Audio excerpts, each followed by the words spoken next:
Bien, ce soir donc, nous recevons deux bourguignonnes, venues de loin pour la bonne cause.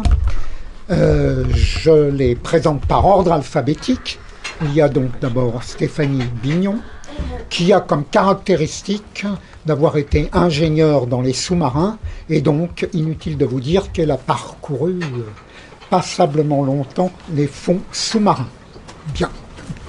Et elle a d'autres caractéristiques. Elle s'occupe notamment de l'agriculture française, si j'en crois ce que je viens d'entendre, dans une association très justement intitulée Terre et Famille, double programme, comme vous l'entendez. Alors, eh bien, elle va traiter d'un sujet que vous découvrirez dans quelques instants. Je vous laisse la surprise. Nous recevons également Marion Sigaud, déjà connue de nombre d'entre vous, puisqu'elle a présenté ici un personnage intéressant du XVIIIe siècle, un certain Arouet dit Voltaire. En tout cas, je crois que ça a marqué plus d'une personne ici, qui n'a pas oublié sa prestation. Alors, autrement dit, elle a un autre parcours, bien qu'il aille également dans les tréfonds, nous allons le voir dans quelques secondes. Elle a un parcours d'historienne, quoique je crois que Stéphanie Bignon frôle cela, puisque j'ai vu que le professeur Pierre Magnard s'intéressait à elle. Ah, et oui. Dans mes souvenirs, c'est un excellent historien. Un grand ami. Voilà. Philosophe, c'est un philosophe. Et philosophe, les deux, exact. Donc, elle va nous parler d'un sujet évidemment historique, hein, n'en doutez pas. Je dois dire que je vous parlais de tréfonds, je devrais parler d'horreur, pire que les monstres sous-marins, puisqu'elle s'intéressait particulièrement à certains criminels qu'on qualifie de pédophiles, mais qui vont encore plus loin que la pédophilie. Cela au XVIIe, XVIIIe siècle, etc. Mais peut-être n'a-t-on plus besoin de présenter Marion Sigaud ici. Voilà, à vous l'honneur, mesdames. Merci.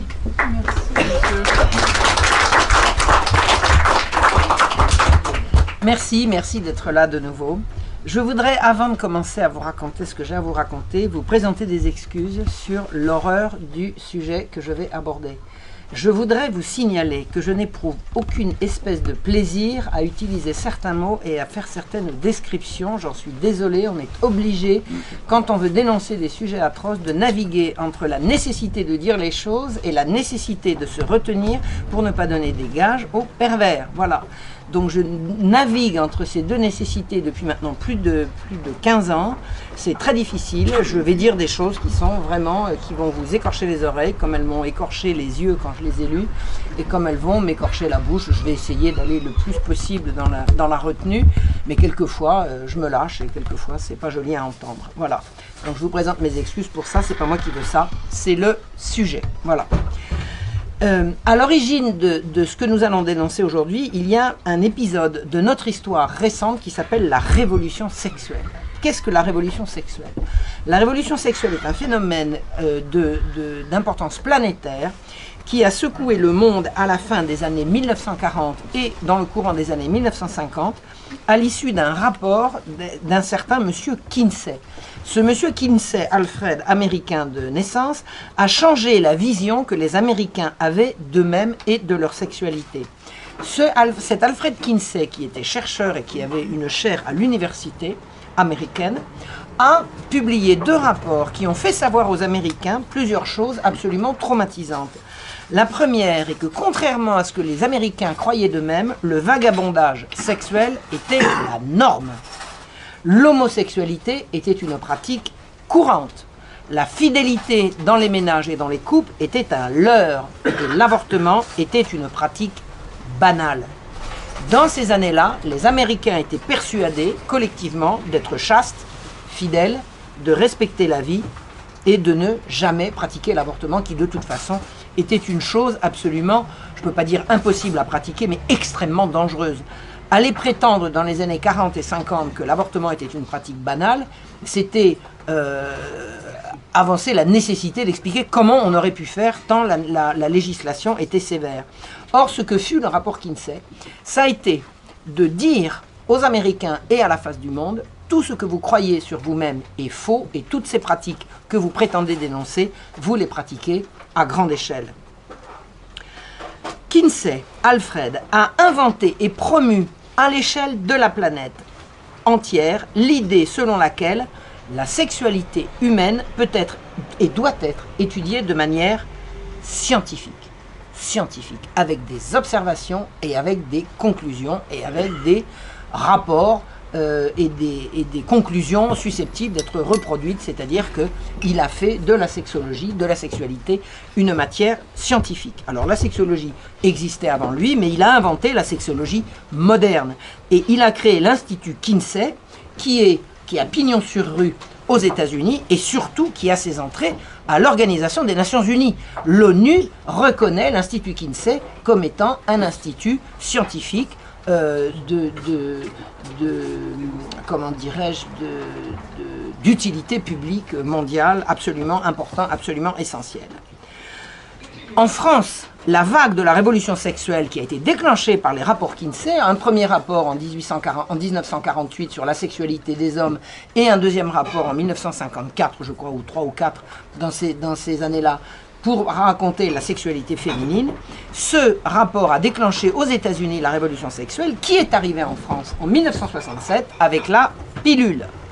La pilule a permis à une génération de femmes, la mienne, j'avais 17 ans en 1967, c'est donc ma génération qui a été directement concernée, de séparer l'activité sexuelle de la procréation. Ça n'existait pas avant. Ça n'existait pas avant. Et à partir de 1967, généralisation et accès pour tous de la pilule, il est possible de faire l'amour sans faire des bébés, comme disait l'autre, de pécher sans ça se voit.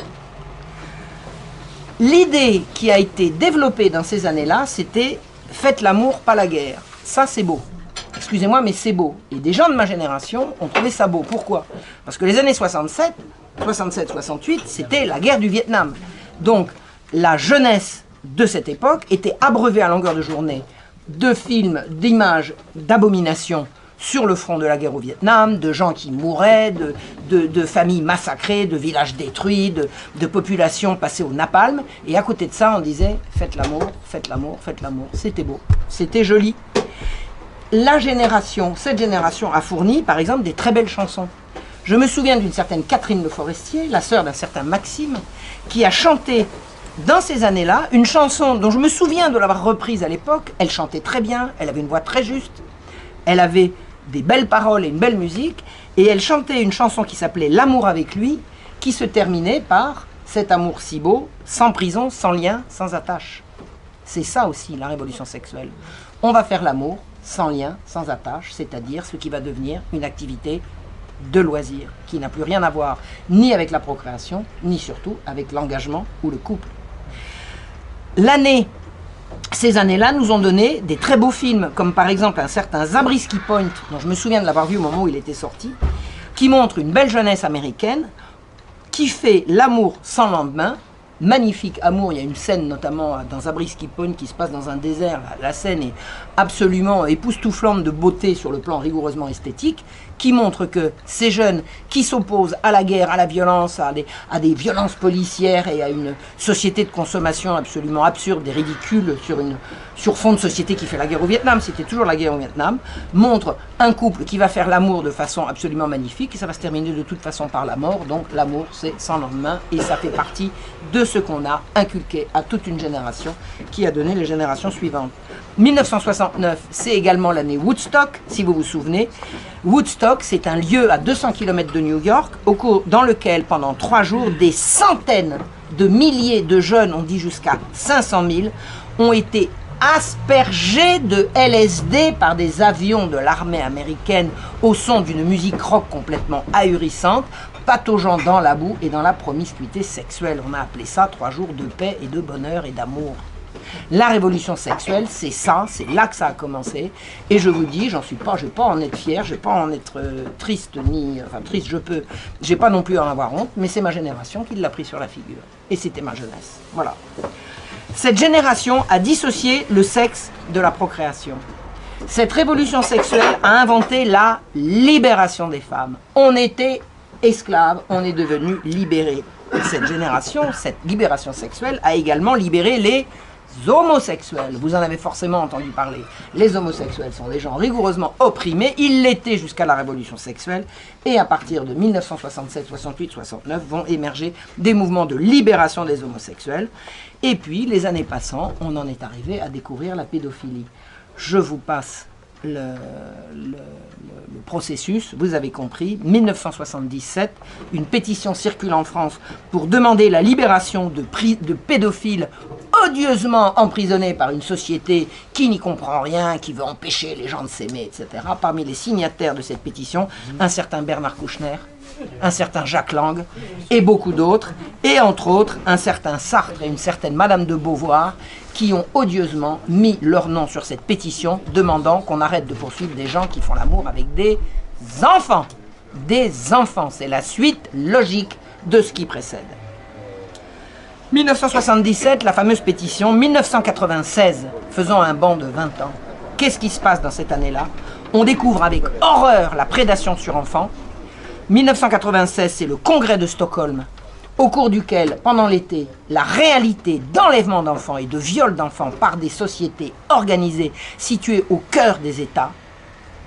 Cette dénonciation n'a servi rigoureusement à rien qu'à donner des cauchemars aux gens qui l'ont suivi, mais ça n'a été suivi d'absolument aucune décision essentielle. 1996, c'est également la découverte de l'affaire Dutroux. L'affaire Dutroux. Le mot pédophile apparaît dans le public, ça n'existait pas avant. Y aurait-il un lien entre ceci et cela, entre la révolution sexuelle et cette dérive? Vous avez compris, moi j'y vois un lien, il paraît qu'il n'y en a pas, c'est évident qu'il y en a. Et la suite, ça a été, dans les années qui ont suivi, l'abominable affaire d'Outreau, dans laquelle vous avez des enfants qui ont été reconnus par la justice victimes d'attouchement par des adultes qui ont tous été acquittés. C'est-à-dire que les enfants étaient victimes, mais il n'y avait pas de coupable. C'est quoi la vérité? La vérité qui se cache derrière ce rapport Kinsey, c'est que Kinsey était un pervers. Et que sa fameuse recherche scientifique était une escroquerie. Le pédophile n'aime pas les enfants, quoi qu'on en dise. Il les consomme, il les détruit. Pédophile, ça veut dire qu'il aime les enfants. Un pédophile consomme les enfants. Et il les détruit, il en détruit l'enfance. La libération des femmes a été une aliénation sans nom des femmes. Je ne suis pas féministe. Je l'ai été parce que j'ai marché dans toutes ces combines. Quand j'ai compris que ce qu'on appelle la libération des femmes, ça a été le remplacement d'un stéréotype plaqué sur les femmes par un autre stéréotype dans lequel les femmes n'ont aussi peu de l'attitude de s'exprimer et de dire ce qu'elles veulent véritablement qu'elles l'avaient avant. Et c'est même encore pire maintenant parce que la pression est absolument phénoménale. Aujourd'hui, la famille n'est plus constituée de parents avec leurs enfants. C'est quelque chose d'absolument bizarre. Un homme, 2 hommes, 3 hommes, pourquoi pas 7, 8, on ne sait pas.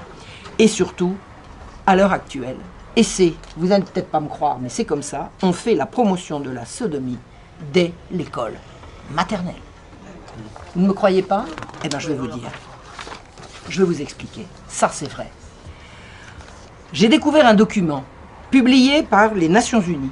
Un document écrit par l'Organisation internationale du planning familial. L'Organisation internationale du planning familial, ou IPPF, c'est une organisation raciste, mais raciste dans des proportions que vous n'imaginez pas, et eugéniste, qui disait dans les années 1920, non, qui disait récemment, parce que dans les années 1920, ça mériterait à soi tout seul une conférence, mais qui disent en préalable et autour de cette déclaration des droits sexuels, les législations qui restreignent l'accès des jeunes aux services de santé sexuelle. Santé sexuelle, ça veut dire le droit de coucher avec qui on veut. C'est la santé. Et procréative, on rajoute procréative, on se demande pourquoi, puisqu'il s'agit tout le temps d'avorter et jamais de faire des enfants. Et même celles qui prévoient un consentement obligatoire des parents ou des conjoints doivent être abrogées ou rester inappliquées. Je répète, les législations qui restreignent l'accès des jeunes aux services de santé sexuelle, même celles qui prévoient un consentement obligatoire des parents ou conjoints, doivent être abrogées ou rester inappliquées. Madame Najat Vallaud-Belkacem, qui est encore en place pour quoi? 8 jours? 15 jours? Admettons. La santé et les droits sexuels et reproductifs doivent devenir une question prioritaire. Nous voilà maintenant au cœur de gouvernements qui veulent faire des droits sexuels une question prioritaire. Et vous savez à quoi peuvent se résumer les droits sexuels? C'est le droit de jouir. Le droit de jouir. Je vais vous extraire quelques toutes petites notions de ce qu'on trouve dans ce document hallucinant d'une 30aine de pages. Il s'agit de reconnaître le droit de jouir d'une sexualité indépendante de la reproduction et d'une reproduction indépendante de la sexualité.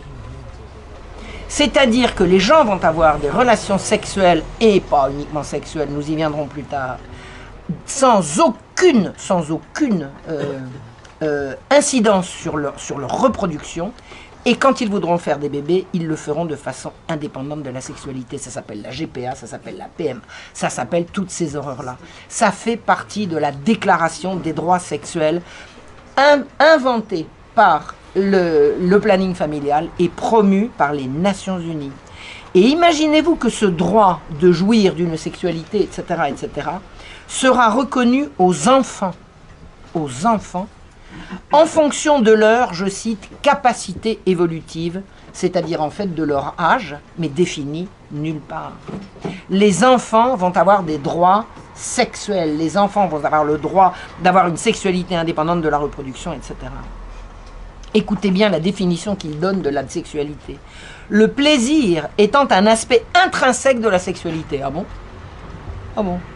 Le droit de rechercher, d'exprimer et de déterminer quand en faire l'expérience ne doit être nié à personne. On ne pourra pas vous empêcher de coucher avec qui vous voulez, comme vous voulez, quand vous voulez. Un droit. Vous imaginez un droit. On va mettre un juge dans la sexualité des gens. Et si vous mettez un juge, il faudra mettre un flic par la même occasion. Les droits sexuels, tels que promus dans ce document que je vous conseille d'aller regarder, Déclaration des droits sexuels, IPPF, Organisation des Nations Unies, tous les gens qui savent faire 3 clics avec Internet peuvent trouver ce document. Les droits sexuels sont promus à l'échelle de la planète. Et en France, ils sont présents à l'Éducation nationale, au ministère de la Santé, au Haut Conseil de la Santé publique, au ministère de l'Enseignement supérieur, au Haut Conseil à l'égalité entre les femmes et les hommes, qui dépend un machin qui dépend du Premier ministre, à l'UNESCO. L'UNESCO, c'est l'Agence des Nations Unies qui s'intéresse à la culture. Dans les syndicats d'instituteurs, le SNUIP, FSU, veut éduquer contre l'homophobie dès l'école primaire. Il concerne également le ministère du droit des femmes, le ministère de la justice, le ministère des affaires sociales. Tout le monde sur le pont, droit sexuel pour tout le monde. Or, il n'existe pas de civilisation dans l'histoire qui n'ait porté la maîtrise de ses pulsions comme une règle d'or et un prérequis de la vie en société. Les droits sexuels remettent ce prérequis en cause. Tout le monde a le droit de jouir. Et il sera interdit de l'empêcher. On marche sur la tête, on est au pays des fous. C'est une entreprise de destruction de notre civilisation et de la vie humaine. Savez-vous ce qu'on promeut à l'école? À l'école, il est question maintenant de faire de l'apprentissage et de l'éducation, non pas sexuelle, mais à la sexualité. Vous saisissez la nuance? L'Organisation mondiale de la santé, agence des Nations Unies, a publié, disponible sur Internet, les standards pour l'éducation sexuelle en Europe. Ça a été publié en 2010. C'est, alors là, je vous le dis, hein, si vous me demandez si je suis féministe, je vais vous répondre, une majorité écrasante de femmes qui ont rédigé cette horreur. On les voit, on a leurs photos, on a leurs noms. Il doit y avoir 1 ou 2 types au milieu d'une 50aine de bonnes femmes. Complètement siphonnées. Qui disent, la psychologie, je cite, et plus spécialement la psychologie du développement, montre que les enfants naissent sexués. Qu'est-ce que ça veut dire, les enfants naissent sexués? Si ça veut dire qu'ils naissent avec un sexe mâle ou femelle, on n'a pas besoin d'eux, on est d'accord, hein? Comme dirait le docteur Dor, dès le moment où le spermatozoïde rencontre l'ovule, il y a un sexe mâle ou féminin. On n'a pas besoin des droits sexuels pour le comprendre. Naissent sexués, ça veut dire que les enfants, dès la naissance, ont des pulsions sexuelles, c'est-à-dire de recherche de plaisir d'ordre sexuel, c'est-à-dire de plaisir de contact avec autrui. L'unique source de ce mensonge, c'est Alfred Kinsey. Alfred Kinsey a écrit « Les enfants sont sexuels dès la naissance ». Children are sexual from birth. Judith Reisman a écrit un livre que je vous recommande, j'en ai apporté quelques exemplaires ici, j'aurais dû en sortir un. Judith Reisman explique que c'est une arnaque, c'est un mensonge. Pour pouvoir raconter ce mensonge, Alfred Kinsey a violé et torturé des centaines d'enfants dont il a consigné les hurlements de douleur et les évanouissements comme autant d'orgasmes. On a affaire à des pédocriminels, à des pervers qui ont manipulé des enfants et qui prétendent que les hurlements de terreur et les tentatives d'échapper à leur bourreau de ces enfants étaient des orgasmes. Et c'est ça dont se servent les Nations Unies à l'heure actuelle pour promouvoir la sexualité des enfants dès la naissance. L'éducation sexuelle, disent-ils, commence dès la naissance. Comment voulez-vous commencer une éducation sexuelle dès la naissance? En quelle langue? Comment allez-vous éduquer un enfant sexuellement? En quelle langue? Ça sera forcément avec les mains, si vous voyez ce que je veux dire, ou autre, ou pire. De quoi s'agit-il? On est en train de promouvoir les manipulations et la torture d'enfants, de nourrissons. L'éducation sexuelle, disent-ils, est basée sur des informations précises et scientifiquement étayées. Non! Non! Tout ce qui est prétendument scientifiquement étayé est une escroquerie qui nous vient de Kinsey. Kinsey était un pervers sexuel, c'était un partouzeur. Kinsey est mort en s'arrachant les parties. Il faut le savoir. Il jouait à ça et un jour il en est mort. Ça a été une fois de trop. C'est dans Judith Reisman, je vous sortirai le livre tout à l'heure. Les objectifs de l'éducation sexuelle, dès la naissance, vous avez compris, c'est, je cite, « favoriser le respect de la diversité sexuelle et des différences entre sexes, ainsi que la prise de conscience de l'identité sexuelle et des rôles socialement associés au genre. » À l'école maternelle, écoutez bien ce que c'est. La diversité sexuelle, c'est l'introduction de l'homosexualité comme une nouvelle norme. C'est quoi la diversité sexuelle? C'est hétéro ou homo. C'est ça. Donc maintenant, on va introduire dans l'éducation à la sexualité qu'il y a des gens qui sont homo, il y a des gens qui sont hétéros. Et l'homosexualité, pour autant que j'ai compris ce que disaient les chercheurs qui se sont penchés sur le sujet, ça concerne 5% d'une population, pas plus, pas moins. Ça veut dire que 95% de la population n'est pas concernée. Et c'est pas faute qu'on l'embête avec ça. D'accord? L'homosexualité ne concerne pas 95% d'une population donnée. Ça n'empêche pas qu'on va aller harceler les enfants et les bambins avec ça. Deuxièmement, les différences entre les sexes n'ont pas besoin d'être enseignées à l'école. Non mais vous imaginez, à l'école maternelle, bon les petits enfants, alors vous avez ces culottes, ça c'est un sexe, de quoi je me mêle? Est-ce que c'est ça, éduquer un enfant, lui expliquer la différence entre les sexes? 1, c'est le rôle des parents. 2, il n'y a pas besoin d'emmerder les enfants, excusez-moi. Il n'y a pas besoin d'embêter les enfants avec ça. Et d'autre part, les rôles socialement associés au genre sont l'idéologie du genre. L'idéologie du genre, une certaine ministre, Madame Belkacem, a dit que ça n'existait pas. L'idéologie du genre consiste à dire, il y a le sexe, celui qu'on a reçu à la naissance, et il y a le genre, qui est le rôle socialement admis que l'on choisit de remplir ou pas. Le genre, c'est, je suis né avec un zizi, mais je me sens femme, et donc je vais demander à la société de me transformer physiquement, c'est ce qu'on va appeler les transgenres. On n'a jamais vu autant de promotion de gens qui prétendent changer de sexe alors qu'ils ne font que changer d'apparence, personne n'a jamais changé de sexe, que depuis récemment. Donc l'idéologie du genre, c'est de l'idéologie à l'état pur, c'est de prétendre qu'on se reconnaît comme homme ou femme simplement par la pression de l'entourage, et que si on laisse faire les individus de façon différente, sans essayer de les hétéronormer, comme de tout à fait différent de ce qu'on a programmé pour eux. Or, ça n'est que de l'idéologie, il n'y a aucune caution scientifique à la théorie du genre. Aucune. Beaucoup de gens se sont penchés sur le sujet. Si vous trouvez un scientifique digne de ce nom qui valide cette théorie complètement aberrante, vous me direz qui, et je veux bien rectifier le tir. Pour l'instant, je sais que ça n'existe pas. Ce que dit ce document de l'Organisation mondiale de la santé, de quoi allons-nous parler aux enfants entre 4 et 6 ans? Alors je vous recommande, ne me croyez pas sur parole, allez chercher ce document. On va renseigner l'enfant entre 4 et 6 ans sur la reproduction humaine, c'est le moment, entre 4 et 6 ans, sur la consolidation de son identité sexuelle. On va consolider l'identité sexuelle d'un petit pitchoun de 5 ans. On va lui apprendre, tenez-vous bien, la masturbation, le plaisir et la satisfaction à se toucher. Non mais attendez, ça va être quoi les cours d'école là exactement? De quoi parlons-nous? Et on va lui renseigner les différentes conceptions de la famille. C'est quoi les différentes conceptions de famille? J'en vois que 2 moi. Il y a la famille et il y a le mariage pour tous. Si vous voyez ce que je veux dire.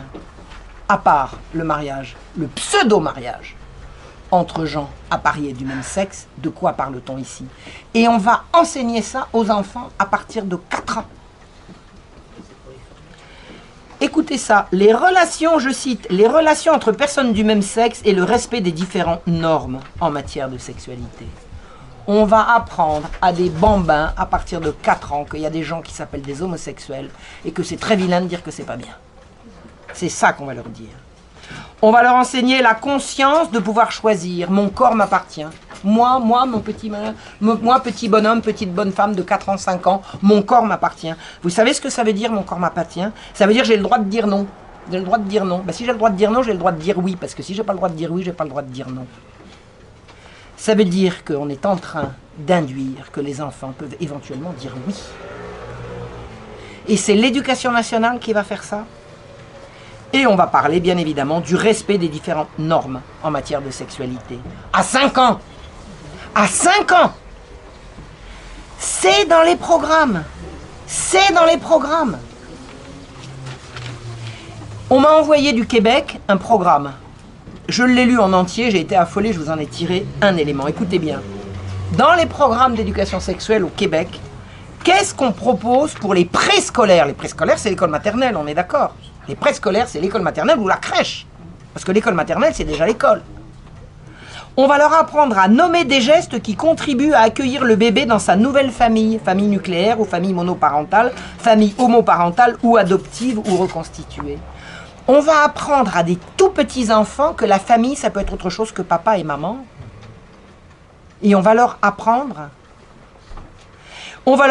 à accueillir le bébé à la naissance ou à l'adoption. On va normaliser le principe de l'adoption. Mais si l'adoption devient un droit, on va donner aux gens des droits sur les enfants qui n'ont pas fait. On ouvre le grand marché mondial du bébé à fabriquer. Mais on y est là. On y est. Il n'y a pas de droit à l'adoption sans un droit sur les enfants des autres. Il n'y a pas de droit à l'adoption sans un droit sur les enfants des autres. Vous voulez vivre dans un monde comme ça? C'est l'horreur. Mais écoutez bien, on n'a pas tout entendu. À partir de 6-7 ans, qu'est-ce qu'on va enseigner? Je vous parle du Québec. Situer les organes sexuels des filles et des garçons. Important à cet âge-là. Vous êtes d'accord? Et avec leurs fonctions. Organes sexuels des filles. Les organes internes, les ovaires, l'utérus, les trompes de Fallope, le vagin, l'urètre. C'est important ça, à 6 ans. À 5 ans, non. Préscolaire, avant 5 ans. Et les organes externes? Vous savez ce que c'est les organes externes? Excusez-moi, je vous ai dit que ça ne m'amusait pas, mais bon, on y va. La vulve, l'urètre, les seins et l'anus. Vous connaissez l'anus comme organe sexuel, vous? L'anus, un organe sexuel? De quoi parle-t-on? Maintenant, on va attaquer les organes sexuels des garçons. Les organes internes, les testicules, les organes externes, le pénis, le scrotum, le prépuce et l'anus. L'anus, un organe sexuel? Vous connaissez un anus masculin, un anus féminin? Qu'est-ce qu'ils sont en train de promouvoir là? Qu'est-ce qu'ils sont en train de promouvoir là? L'anus est un organe sexuel? Je vous laisse conclure. Il y a des moments où je me retiens et j'ai raison. Toute la perversité de ce texte est résumée ici. On va promouvoir la sodomie comme faisant partie de la norme en matière de sexualité. C'est ça que ça veut dire. Or, une sodomie n'est pas un rapport sexuel. Un rapport sexuel, c'est la rencontre d'un sexe mâle et d'un sexe femelle, c'est-à-dire d'un homme et d'une femme. Tout ce qui sort de là n'est pas du rapport sexuel. Et ils font semblant de mélanger pour promouvoir, vous avez compris quoi. Et vous savez pourquoi on promeut la sodomie comme ça? Parce qu'il faut lutter contre l'homophobie. Vous avez entendu parler de ça, l'homophobie? C'est au cœur de toutes ces campagnes. En fait, on fait la promotion de la sodomie sous couvert de lutte contre les discriminations et pour une égalité obsessionnelle que personne n'a jamais réclamée. Est-ce que vous connaissez des gens qui ont déjà manifesté pour obtenir l'égalité de quelque chose? Moi, j'ai 66 ans, ça fait des années que je vois défiler des manifestations, et Dieu sait si j'ai manifesté dans ma vie. J'ai jamais vu des gens manifester pour obtenir l'égalité de quoi que ce soit. Or, l'égalité, la lutte pour l'égalité, revient comme une véritable obsession dans tous ces textes sur les droits sexuels. Donc, les homosexuels réclament l'égalité. Et à ce titre, il va falloir lutter contre l'homophobie. Les homosexuels, qu'on appelait jadis des invertis ou des sodomites, c'est récent de dire homosexuel. Parce que homosexuel ne veut rien dire. Sexuel, c'est forcément mâle ou femelle, sinon c'est pas sexuel. Donc homosexuel, c'est un contresens. Bref, on les appelait jadis des invertis ou des sodomites. Mais il est de bon ton de dire qu'ils ont été opprimés et que grâce au progrès, maintenant, ils ne le seront plus. Le 18 octobre 2014, à Paris, Madame Anne Hidalgo, maire de Paris, a inauguré une plaque. Et j'ai suivi l'événement avec passion, parce que c'est un épisode que je connais très bien. Il est dit, et il est marqué, je crois, sur la plaque, si ce n'est pas marqué sur la plaque, c'est ce qui a été dit pendant le discours, je cite, « Le 4 janvier 1750 c'est le règne de Louis XV, ce que je connais très bien, rue Montorgueil, entre la rue Saint-Sauveur et l'ancienne rue Beaurepaire, furent arrêtés Bruno Lenoir et Jean Diot, condamnés pour homosexualité, ils furent brûlés en place de Grève le 6 juillet 1750. Ce fut la dernière exécution pour homosexualité en France. » Fermez le banc. Et vous avez, le jour de l'inauguration de la plaque, le banc et l'arrière-banc de la mairie de Paris, de toutes les associations LGBTQI et tout ce que vous voulez, qui sont venus dévoiler la plaque et montrer à quel point c'était magnifique de rendre hommage aux 2 derniers homosexuels brûlés vifs. Ils n'ont pas dit vifs, mais moi j'ai entendu. Pour cause uniquement parce qu'ils étaient homosexuels. Alors maintenant, je vais vous dire ce que je sais, moi, de l'exécution de Diot et Lenoir, parce que figurez-vous que c'est justement en plein dans ce que je connais, de ce que je connais le mieux du siècle de Louis XV. Ces 2 garçons ont été arrêtés, non pas parce qu'ils étaient homosexuels, mais parce qu'ils se sodomisaient dans la rue, figurez-vous. Et ça, c'est pas permis. Bon.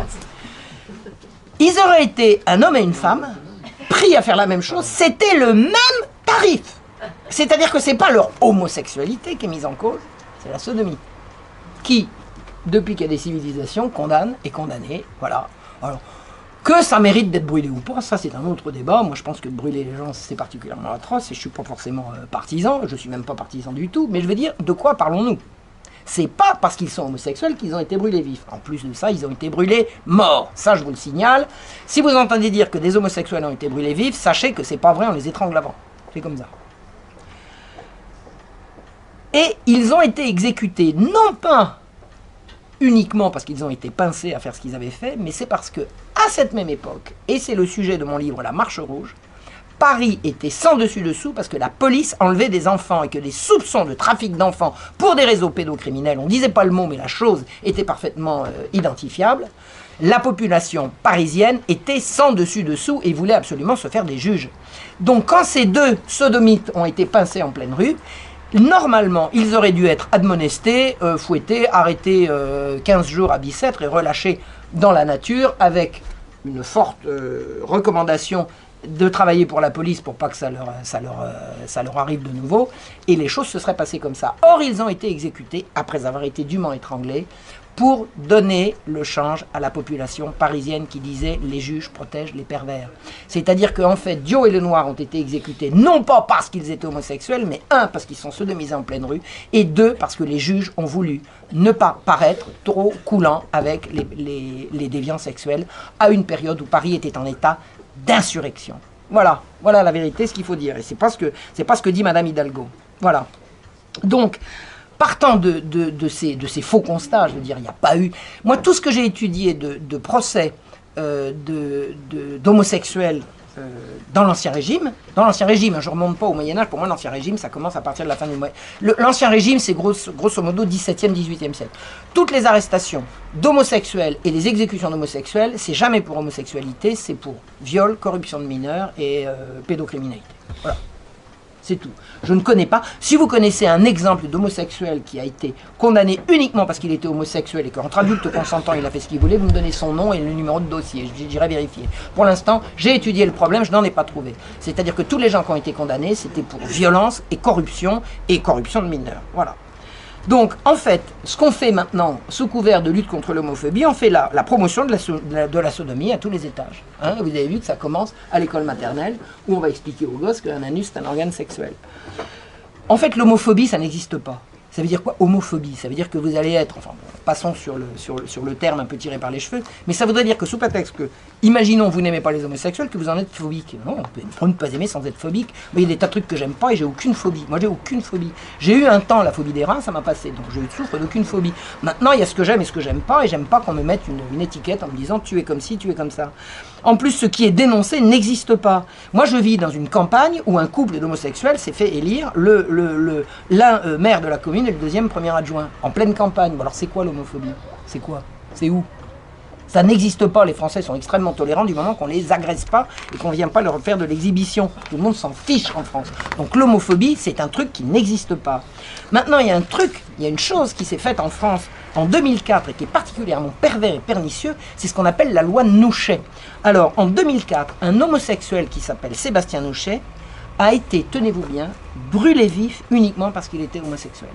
Alors, cet homosexuel qui vivait avec un monsieur, un jour a fait une déclaration, ce qu'on appelle un coming out, parce qu'il faut toujours aller chercher des mots étrangers quand on veut exprimer des choses. Ça veut dire qu'il a révélé son homosexualité et il a été brûlé vif. Il y a des photos qui ont circulé de Sébastien Nouchet avec la figure, c'est abominable. C'est abominable. Alors, le garde des Sceaux, un certain Dominique Perben, a dit oh, « J'ai été bouleversé par ce qui est arrivé à Sébastien Nouchet ». Alors Sébastien Nouchet a été reçu, alors, je ne sais pas si c'était à l'Élysée, enfin ça vous rappelle l'affaire Théo, machin chouette, là. Il a été reçu, les parents ont été reçus, la télévision est venue, ah le pauvre, le pauvre. Et qu'est-ce nous a dit Dominique Perben? Il a été à ce point bouleversé qu'il a présenté immédiatement un projet de loi qui a été adopté le 30 décembre de la même année, 2004. Et écoutez bien ce que dit Dominique Perben, ce qu'il a dit. La loi contre l'homophobie, c'est la loi Nouchet. Je cite. Cette loi, c'est au fond, quelque part, la loi Nouchet, pour faire prendre conscience à chacun qu'il est hors de question de s'en prendre comme ça à des minorités, quelles qu'elles soient. Alors c'est grand, c'est beau, c'est le progrès, d'accord, hein? On n'a pas le droit, quand même, c'est scandaleux de brûler des gens sous prétexte qu'ils sont homosexuels. Alors si on veut... Je vous signale qu'on n'a pas le droit de brûler des gens pour une autre raison non plus. Hein. Enfin, je vous le signale, si jamais vous avez... De temps en temps, il va falloir le rappeler. Hein, il va falloir le rappeler.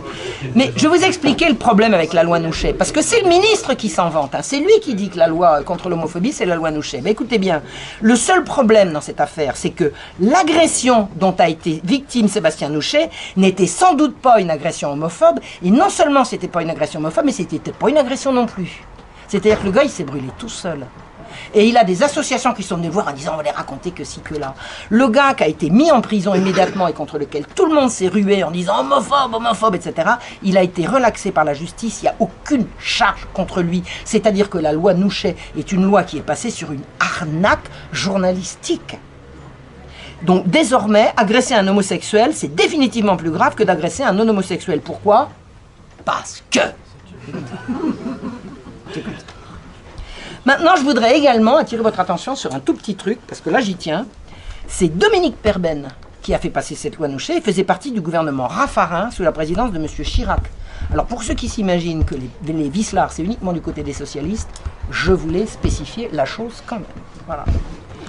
Maintenant, qu'est-ce que c'est que les violences homophobes? Vous savez pourquoi il faut faire la promotion de la lutte contre l'homophobie? C'est parce que les homosexuels sont victimes de violences homophobes. Il n'y a pas, je dis bien, il n'y a pas de statistiques crédibles sur un prétendu fameux taux de suicide des homosexuels et encore moins de statistiques crédibles sur le fait que ceux qui se suicident se suicideraient en raison d'agressions homophobes. C'est-à-dire que c'est une arnaque totale. Totale. Il n'y a pas d'homophobie. En France, il n'y a pas de taux de suicide significatif étudié par aucun scientifique digne de ce nom qui puisse faire état d'une quelconque homophobie qui justifierait que les pouvoirs publics s'en mêlent. C'est-à-dire qu'en fait, on promeut partout la sodomie au titre d'une discrimination qui n'existe pas. Voilà ce que je voulais vous dire. Maintenant, tout le système se ligue pour sexualiser les enfants et au pire de la sexualité. L'éducation nationale, par l'intermédiaire de M. Vincent Peillon, a fait la promotion d'une ligne Azur, qui est un site absolument abominable, qui a d'ailleurs été expurgé. Mais il y a des gens dont je fais partie, et des petits malins qui ont été plus rapides que moi et qui ont eu la totalité, qui ont pris des photos de ce que promouvait la ligne Azur, dont les références étaient dans tous les préaux de toutes les écoles de France et de Navarre. Vous avez un problème d'identité de genre, appelez la ligne Azur. Une horreur, une horreur. Dites-vous que un site, et je vous demande de le noter maintenant, qui s'appelle École et Sexe, a fait la recension de toutes ces horreurs. Si vous avez Internet, vous faites École et Sexe et vous allez regarder, tout ça est largement décrit avec les dates, avec les dessins, et bon voyage. Bon voyage, je vous assure, c'est dégueulasse. Voilà. Maintenant, il n'y a pas que l'Éducation nationale et la ligne Azur, tenez-vous bien, un syndicat d'instituteurs. Les instituteurs au secours de la perversion sexuelle. Le SNUIPP-FSU, qui dans le cadre de la lutte contre l'homophobie, qui devient une priorité nationale, a publié un texte qui s'appelle « Lutter contre l'homophobie dès l'école primaire ». Dès l'école primaire. Et Michel Techenet, qui a terminé sa carrière de militant socialiste, je crois, dans un pugilat où il a pris un truc dans le pit. Je ne sais pas exactement, ça s'est très très mal terminé pour lui. Toujours est-il que son rapport continue de circuler sur la toile et je vous le recommande. Il écrit, il parle notamment des études de genre, parce que vous savez, le genre, ça n'existe pas, nous a dit Madame Belkacem, mais lui, il justifie sa lutte contre l'homophobie à partir également des études de genre. Il dit, c'est gender studies, parce que ces gens-là ne savent pas parler français, il faut toujours qu'ils rajoutent de l'anglais au milieu, nous enseigne que l'hétérosexualité, loin de découler du sexe biologique ou de l'identité sexuelle, n'est pas la forme naturelle de la sexualité, mais sa forme dominante, au sens où le système social la produit, la légitime et stigmatise et infériorise socialement celles et ceux qui s'en écartent. Voilà ce que sont devenus les instituteurs aujourd'hui, les instituteurs. Moi, j'ai un infini respect pour les institutrices que j'ai eues étant gamine. Elles doivent se retourner dans leur tombe. L'éducation à la sexualité et non pas l'éducation sexuelle est maintenant obligatoire. Elle se fait dans toutes les écoles, non seulement derrière le dos des parents, mais derrière le dos des professeurs. Derrière le dos des professeurs. J'ai été alerté que dans une école catholique du midi de la France, un prêtre a complètement affolé, a appris que des intervenants extérieurs allaient venir faire un cours d'éducation à la sexualité, au cours de laquelle on a demandé aux professeurs de sortir. Qu'est-ce qu'on va enseigner à ces pauvres gamins? Allez voir le site École et Sexe. Tout y est. Tout y est. Absolument tout y est. Ce n'est pas de l'éducation sexuelle, c'est de l'éducation à la sexualité et à toutes les formes de perversion. Des enfants s'évanouissent à l'issue de ces cours. En Allemagne, des professeurs des parents se sont vus mettre en prison pour avoir refusé que leurs enfants retournent à des cours d'éducation à la sexualité au cours desquels ces enfants tombaient dans les pommes. Tellement c'est cru, tellement c'est abominable.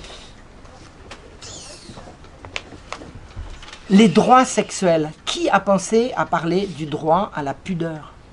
Le droit à la pudeur. Moi, je réclame le droit de ne pas voir. Et on nous exhibe du sexe partout. Partout. La bataille contre ça sera mondiale. Parce que l'agression est planétaire. Ça passe par toutes les agences de l'ONU. L'OMS pour la santé, l'UNESCO pour la culture. Tout passe par les Nations Unies. Vous savez ce qu'on pourrait suggérer à tous ces gens-là qui nous parlent du sexe, du sexe, du sexe? Je sais que je vais choquer, j'ai déjà choqué parce que j'ai déjà dit ce que je vais vous dire plusieurs fois et c'est marrant, pour l'instant on n'a pas repris. On a dit ah, c'est bien et hop on a coupé. Pourtant c'est joli ce que je vais dire. Si on faisait l'amour par amour, par amour, si on ne faisait l'amour que par amour des enfants, par amour de l'autre et par amour de soi, faire l'amour par amour, dans l'intimité du couple, par amour de la vie et du sacré, tous les problèmes seraient résolus. À nous de choisir. À toi.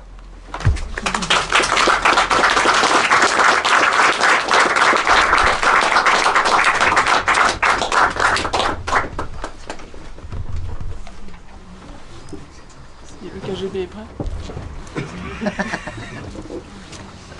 Bonsoir mesdames, bonsoir mesdemoiselles, bonsoir messieurs.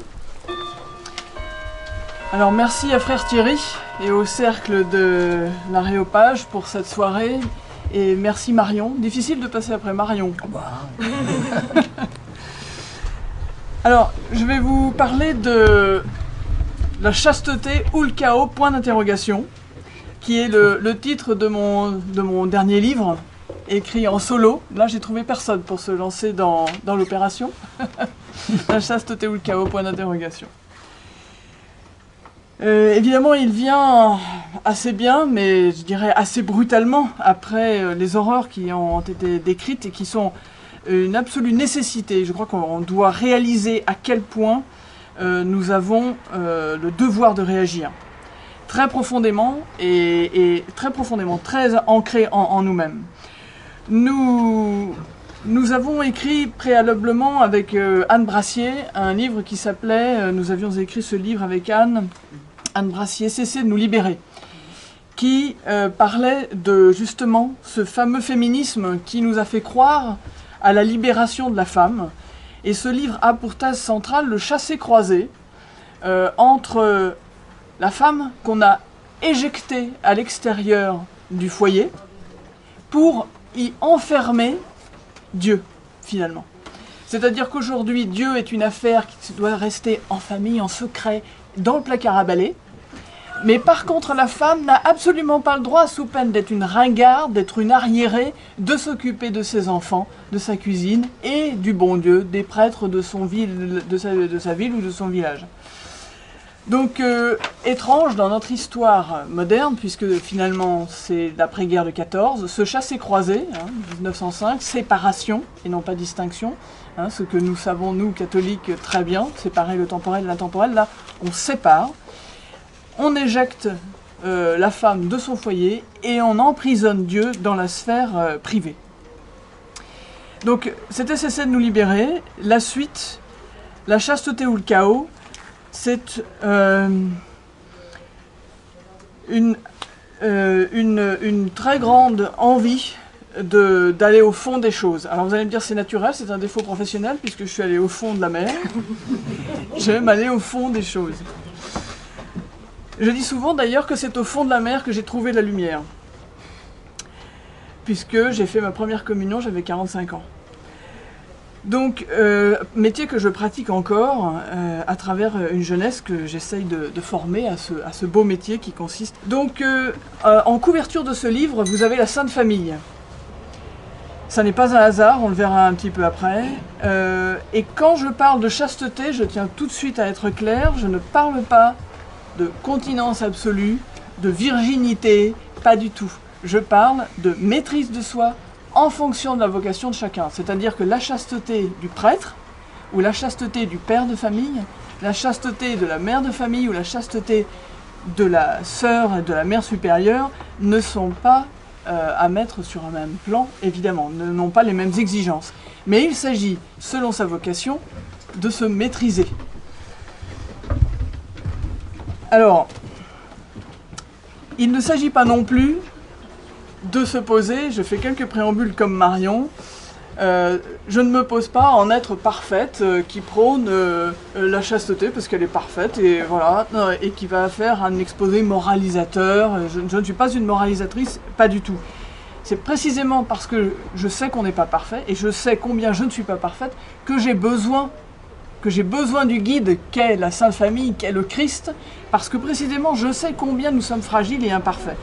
Et la chasteté, finalement, est un outil.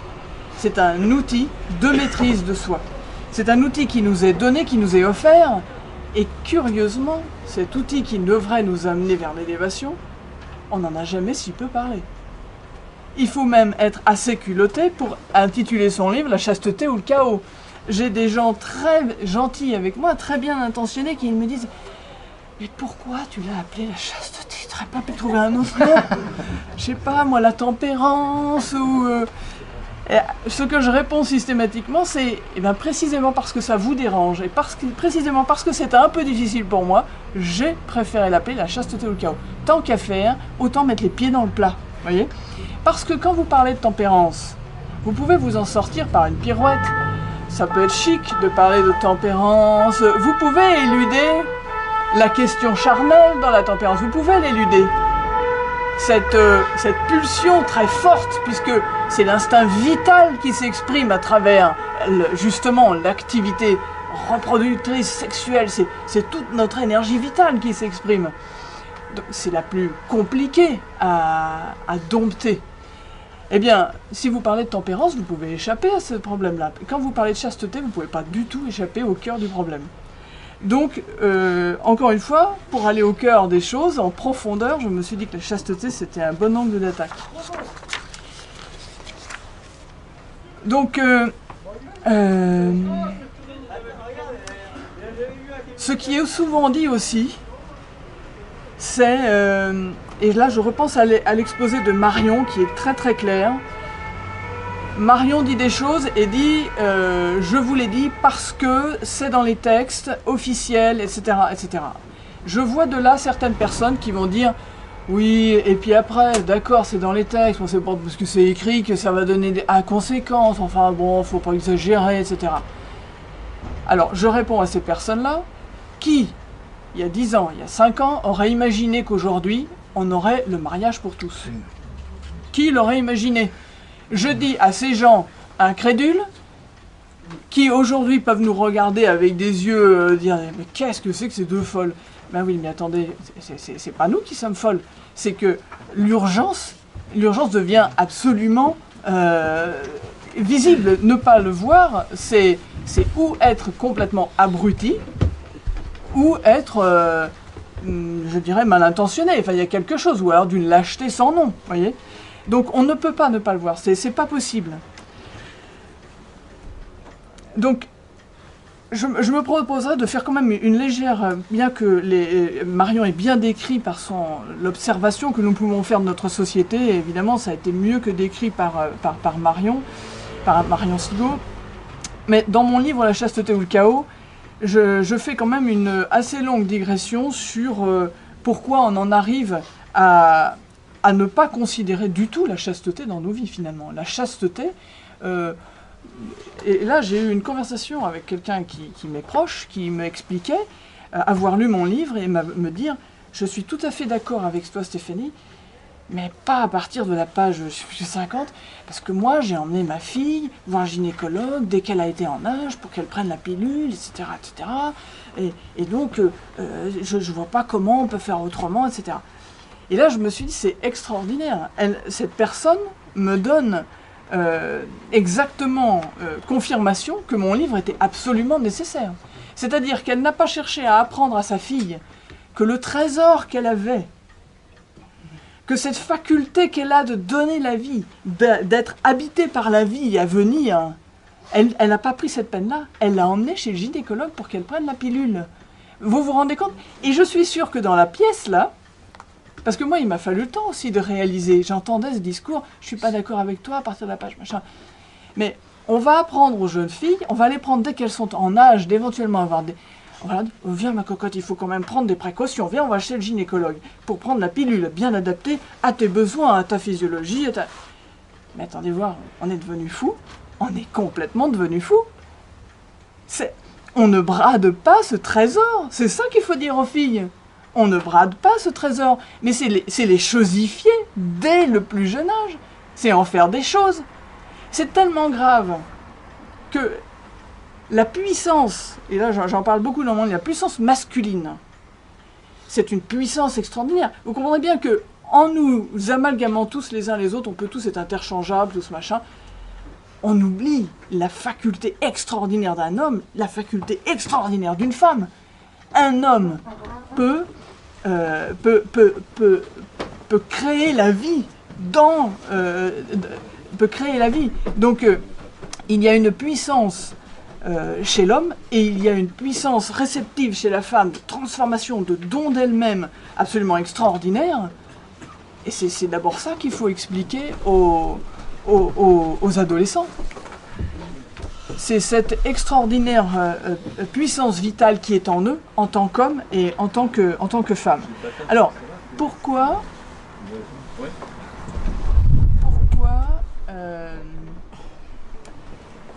donc, on comprend bien, en observant le système, que si je vous redis qui vous êtes, si je prends la jeune femme et que je lui dis « tu te rends compte ce trésor », mais qu'est-ce qu'elle va faire? Elle va le garder ce trésor. elle va en faire quelque chose qu'elle ne donnera qu'au moment venu. Mais elle n'est pas du tout intéressante, cette fille, pour le commerce. Elle n'est pas du tout intéressante pour la société de consommation. Et c'est la même chose pour les hommes. Parce que quelqu'un qui a un trésor, qui le garde précieusement, qui ne change pas de partenaire comme de chaussettes, il ne consomme pas de pilules, il ne consomme pas d'avortement, qui est un commerce, l'avortement, c'est une mafia, l'avortement. Il ne consomme pas de tous ces moyens on consomme beaucoup moins, tout d'un coup. Donc, le système fait... Et c'est là où il est extraordinaire, le système. Moi, je suis admirative devant le génie diabolique.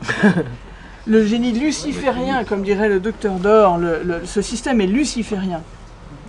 C'est extraordinaire parce qu'il fait d'une pierre deux coups, il fait de l'argent et il détruit la création. Avouez quand même que il y a quelque chose de génial.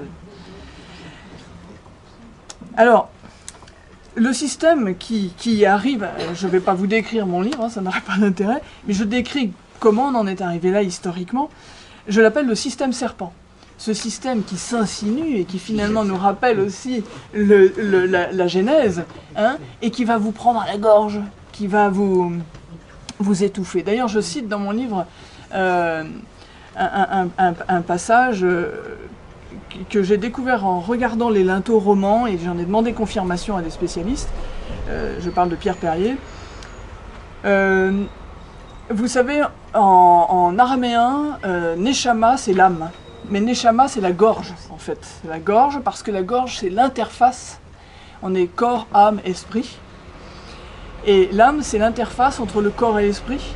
Et cette interface, de façon incarnée, c'est la gorge. Parce que par la gorge passe le souffle, passe la parole, passe ce qu'on mange, passe ce qu'on boit. Par la gorge passe tout. Et vous remarquerez, maintenant je fais attention, sur certains linteaux romans ou certaines représentations romanes, vous voyez Adam, après avoir mangé du fruit défendu, tendu par le serpent, se tenir la gorge. En fait, il a mal à l'âme. Et qu'est-ce que c'est qu'une mère, future potentielle mère qui a avorté, qui s'est laissée tenter par le serpent tentateur? C'est une femme qui aura mal à l'âme. Et l'homme qui aura laissé faire ou même poussé, ou qui aura été victime d'une décision prise de façon sans être consulté, ce sont des personnes qui définitivement auront mal à l'âme. Donc, ce système libéral, on en parle souvent avec Marion, et j'avoue avoir beaucoup approfondi la question avec Marion. Ce système libéral est un système abouti de destruction de la société, de la création. Et je vais citer Jacques Attali. Vous m'excuserez. Et oui, on est obligé de passer par là. Jacques Attali nous dit dans son livre, et je le cite dans mon livre également, Jacques Attali nous dit dans son livre « Les Juifs, le monde et l'argent », Histoire économique du peuple juif, ça c'est le titre, ouvrez les guillemets, « L'argent est comme le bétail, une richesse fertile, et le temps est un espace à valoriser. » Autrement dit, quand le temps devient un espace à valoriser, ça veut dire qu'il n'y a plus de gratuité. Ça veut dire qu'il n'y a plus d'amour possible. Et que toutes nos activités sont des espaces à valoriser. Tout le temps que nous passons, le temps devant la télévision, qu'est-ce qu'on nous a dit récemment? Un chef de chaîne disait « Qu'est-ce que je fais moi en tant que chef de chaîne télévisuelle? Eh bien je donne du temps d'esprit disponible. » Voilà, du temps de cerveau disponible. Donc on est dans cette logique soi-disant de libération, puisque tout ça c'est fait pour notre libération. C'est ça la grande hypocrisie. Bien sûr c'est toujours, et c'est le fameux système serpent, toujours pour nous libérer, pour nous protéger aussi. C'est toujours pour notre sécurité qu'on nous emprisonne toujours un peu plus. Et un de mes auteurs favoris, Solzhenitsyn, a très bien décrit, parce qu'il a vécu au Goulag. Il a vécu au Goulag l'utilisation, il a compris à quoi pouvait servir la pornographie. Et il décrit la pornographie comme l'un des miradors, comme le mirador plus efficace que tout, en fait. La pornographie est un mirador très efficace. Parce qu'effectivement, une fois que vous êtes tourné sur vous-même, sur vos pulsions, et que finalement, c'est devenu votre vie, c'est devenu une dépendance totale, mais vous n'avez plus besoin d'être embrigadé par aucune... rien. Vous n'êtes pas dangereux. Vous devenez complètement insignifiant. D'abord, vous ne vous reproduirez même pas, vous êtes zéro, vous n'êtes plus ce contre-pouvoir que redoutent nos régimes totalitaires mous et larvés qui s'installent aujourd'hui.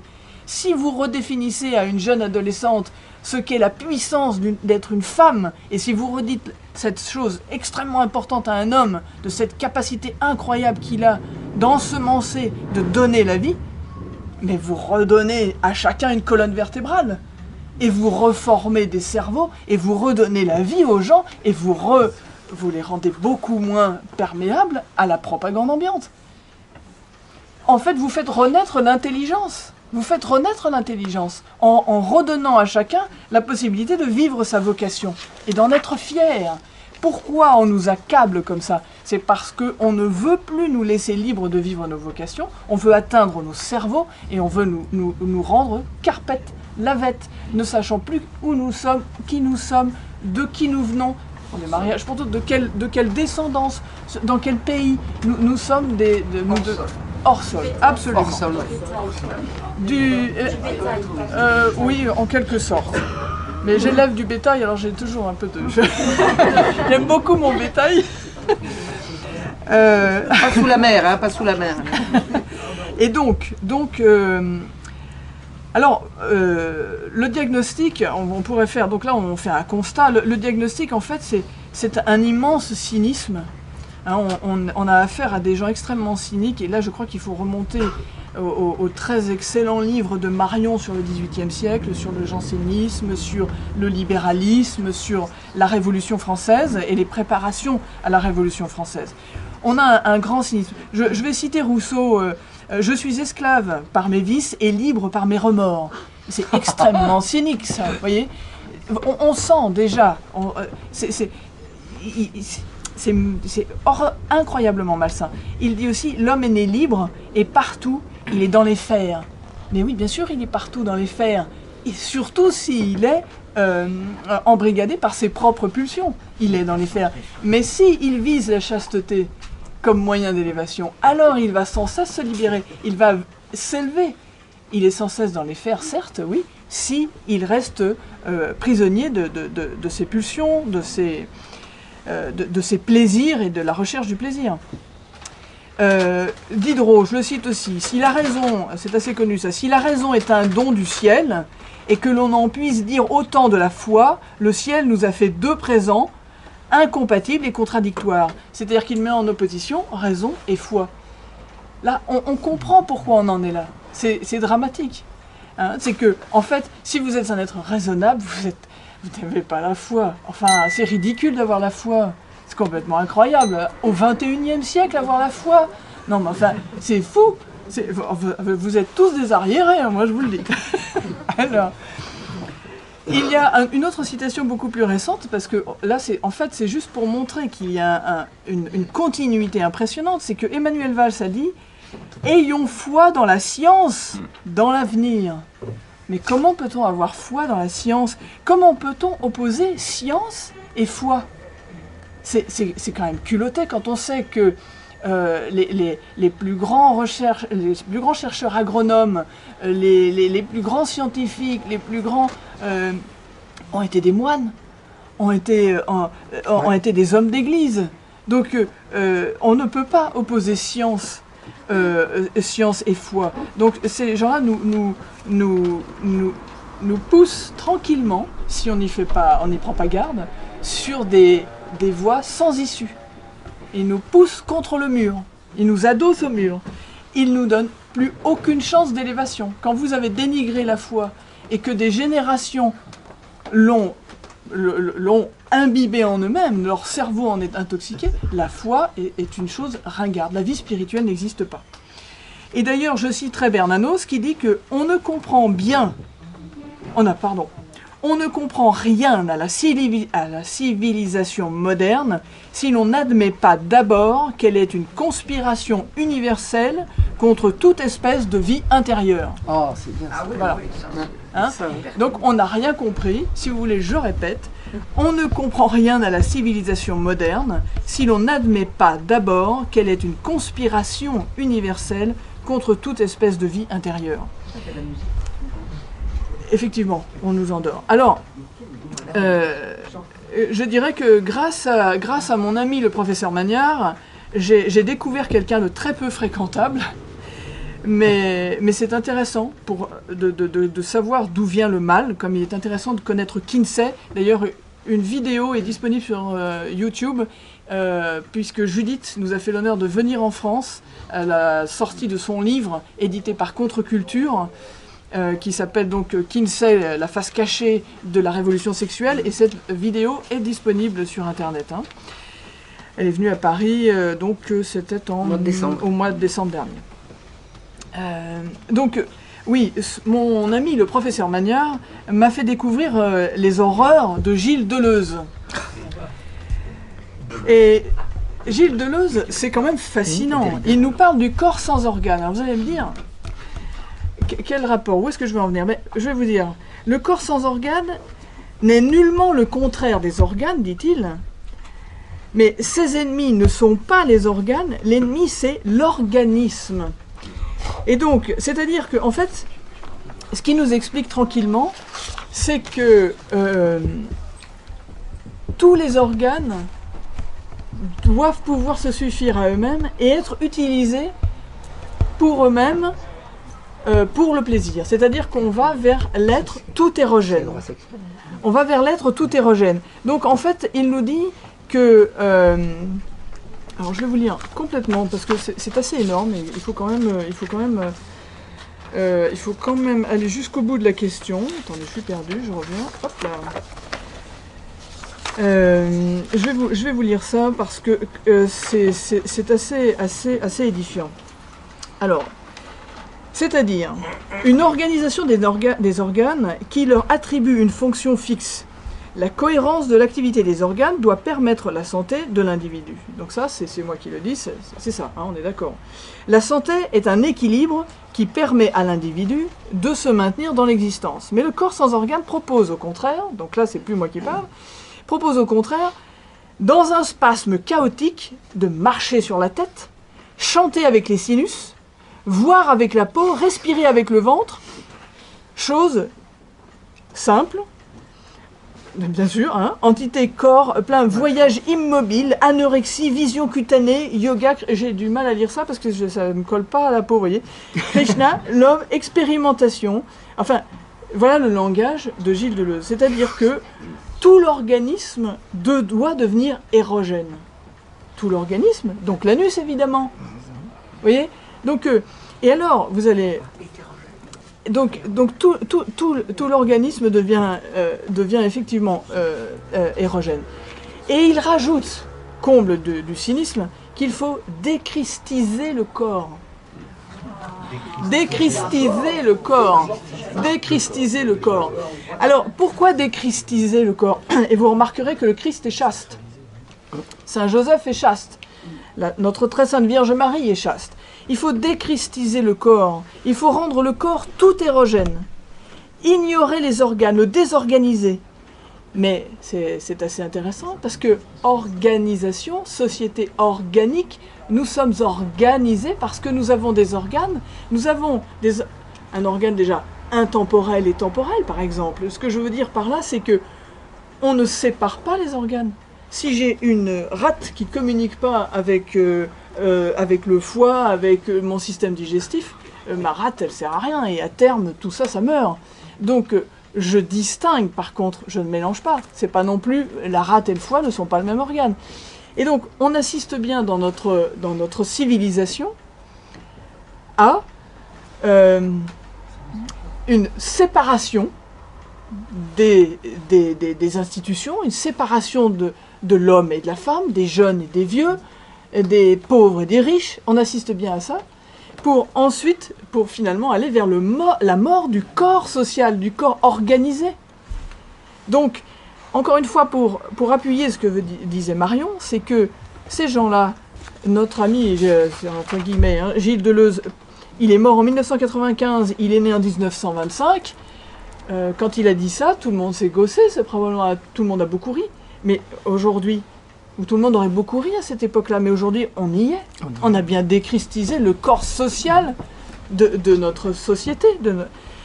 Alors, il écrit aussi que il y a bourgeoisie dès l'instant où l'extérieur montre l'ordre intérieur, exprime l'ordre intérieur.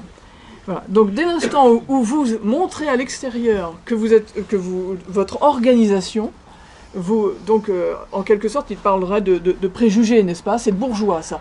Dès l'instant où vous essayez de maintenir votre intérieur et que ça se voit à l'extérieur, eh bien là, vous êtes qualifié de bourgeois par Monsieur Deleuze. Alors, c'est bien sûr l'antithèse de la société d'Ancien Régime, de la société organique.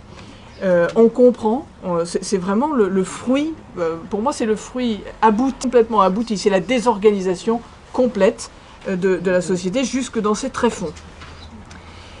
Déstructuration, exactement. Parce que dès l'instant où vous avez une société organique, une société organisée, eh bien, elle devient fatalement reconnaissante. Le foie est reconnaissant si la vésicule biliaire fonctionne bien, si on a forcément de la reconnaissance, parce que comme on est distingué mais pas séparé, on est donc tributaires les uns des autres. Et à ce moment-là, le paysan remercie le fonctionnaire de bien vouloir s'occuper de certaines choses. Mais aujourd'hui, on nous a séparés. On a installé la zizanie, on a coupé les liens fonctionnels et on nous monte les uns contre les autres. Donc finalement, une société désorganisée, disorganique, ne peut pas être reconnaissante. Et elle ne peut pas être reconnaissante parce qu'elle n'a aucune capacité à la contemplation. Aucune capacité. Elle est basée sur des organes qui se contentent eux-mêmes, qui se félicitent d'être eux-mêmes et qui assument, qui se suffisent à eux-mêmes et qui s'accordent leur propre plaisir à eux-mêmes et qui se nourrissent eux-mêmes. Voilà. Donc, une des expressions de ce dysfonctionnement profond, c'est l'art contemporain. L'art contemporain, en termes de déstructuration, comment ? Contemporain, vous avez raison. Sans parler évidemment de l'art qui se fait aujourd'hui. Mais l'art n'a pas d'âge. Hein. Le véritable art, qu'il soit aujourd'hui ou hier, il n'a pas d'âge. Mais cet art contemporain ou contemporain, vous avez raison madame, cet art qu'on nous vend comme quelque chose qui doit toujours être plus décalé. Toujours plus décalé, mais on ne sait pas jusqu'où ça va aller, parce qu'à force de décaler, il n'y a rien on ne peut plus rien décaler en fait. Donc en fait, on arrive face à cette dégradation de la société, on nous dit l'islam s'appuie sur la déchéance de notre société. Et c'est vrai, je suis assez d'accord. Et alors, eh ben oui, et alors là je rejoindrai les propos du docteur Dor qui parle souvent de transgression quand on parle du système satanique, luciférien, libéral, sauvage dans lequel nous sommes, mais par l'islam nous allons vers la régression. Voyez ? Donc vous avez le choix aujourd'hui entre la régression de l'islam ou la transgression luciférienne de l'état libéral d'aujourd'hui. Donc voilà, vous choisissez, messieurs, dames, hein, au milieu, voilà. Il n'y a rien.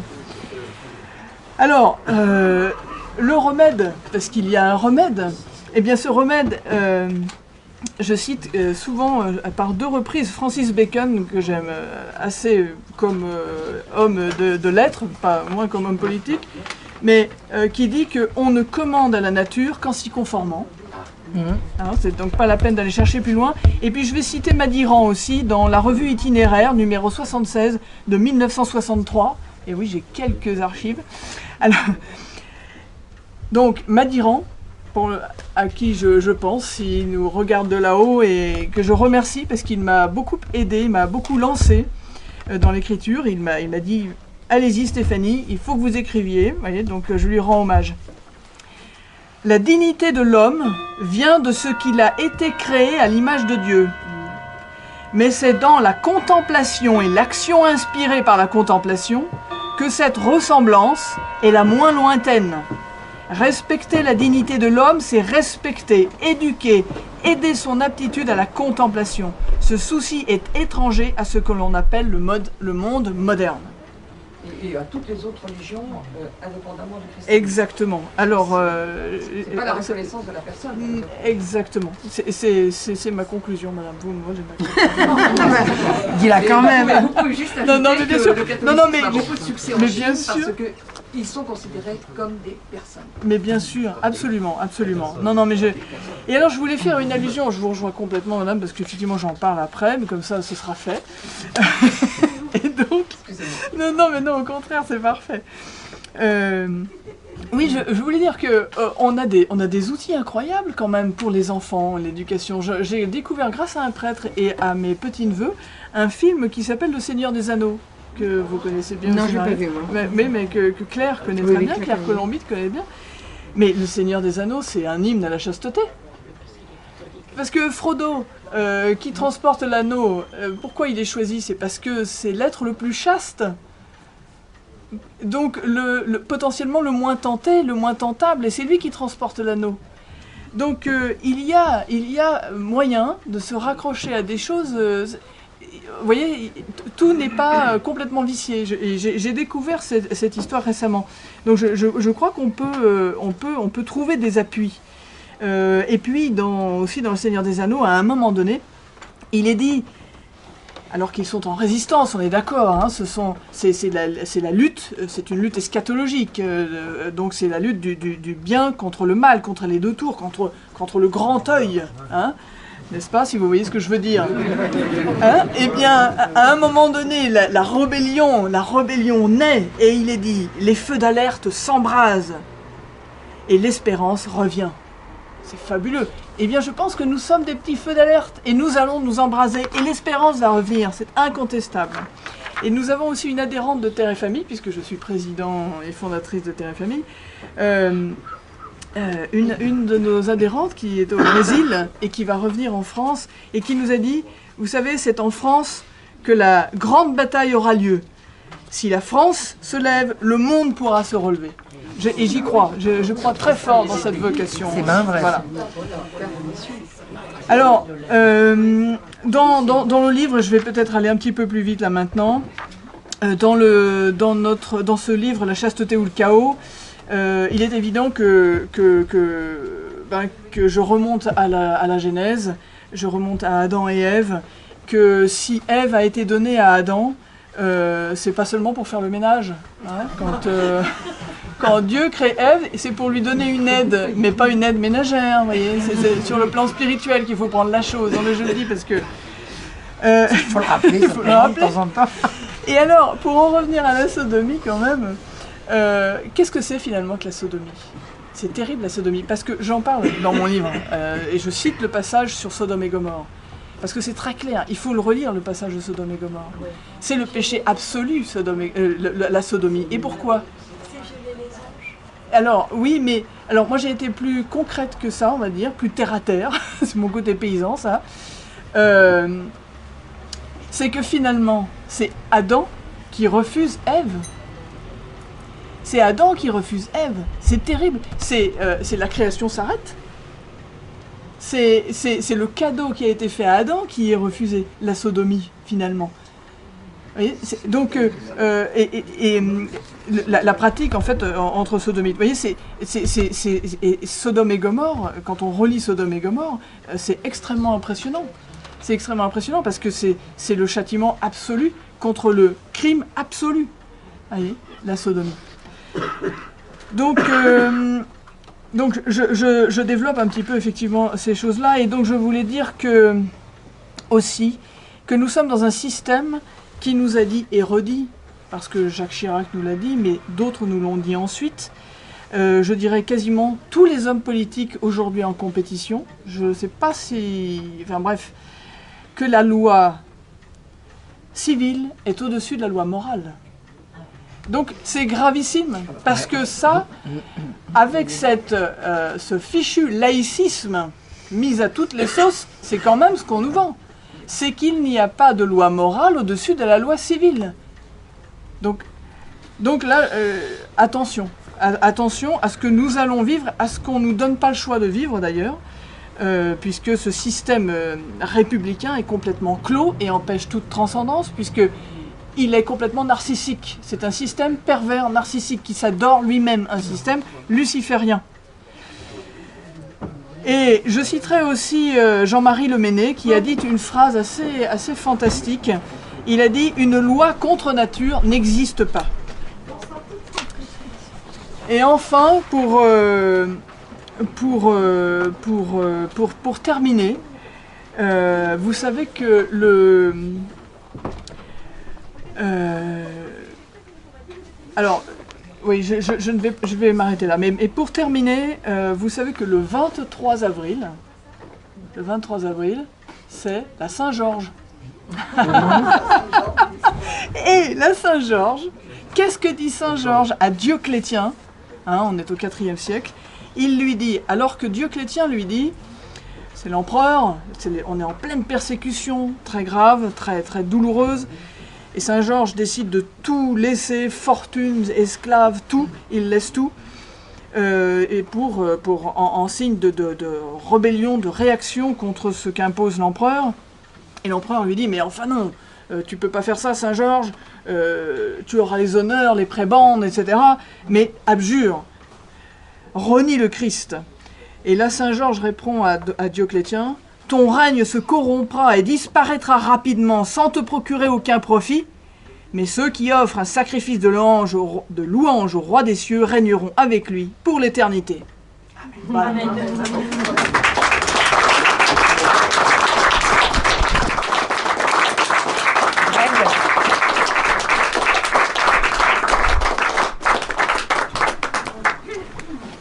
J'ai apporté quelques livres si ça vous intéresse. Si mon petit camarade là-bas pouvait me les passer parce qu'ils sont dans l'arrière-boutique.